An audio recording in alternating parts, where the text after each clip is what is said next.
Hello everyone, এটা হলো আমার 16 ব্যাচের এক্সাম ডে। তো এখানে ফার্স্টেই দেখতে পাচ্ছ আমি একদম রেডি হয়ে গিয়েছি, আর সবাই এসেও গিয়েছে, স্টুডেন্টরা, মডেলরা। আর ওদের জন্যে আমি ফার্স্টে একটু আর কি খাওয়া দাওয়ার ব্যবস্থা করেছিলাম। এখানে সবাইকে লুচি আর তার সাথে ঘুগনি দেওয়া হয়েছিল। আর এখানে আমার এক্স স্টুডেন্টরাও এসেছে, আমি যদিও জানতাম না, বাট ওরা জানতো যেহেতু আমার এক্সাম ডে, তো সেই জন্যে আমার একটু হেল্প করার জন্যে চলে এসেছিল ওরা। তো এখানে দেখতেই পাচ্ছ সবাই কত হাসি মজা করে কাজ করা হয়। তারপরে কাজ কমপ্লিট হলে এটা হলো আমাদের লাঞ্চ টাইমের ভিডিও। আর এখানে সবার লাস্ট হয়েছিলাম আমি আর আদ্রিকা, বাকি সবার খাওয়া হয়ে গিয়েছিল।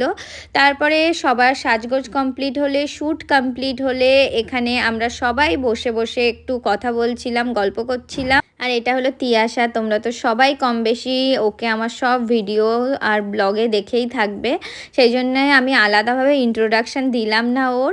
তো তোমরা অবশ্যই জানিও এই ব্লগটা তোমাদের কেমন লাগলো। আর সবাই এই সিজনে চুটিয়ে কাজ করো, ব্রাইডদেরকে বলছি congratulation and best of luck. আজকের ভিডিওটা এই পর্যন্ত, এখন সবাইকে টাটা।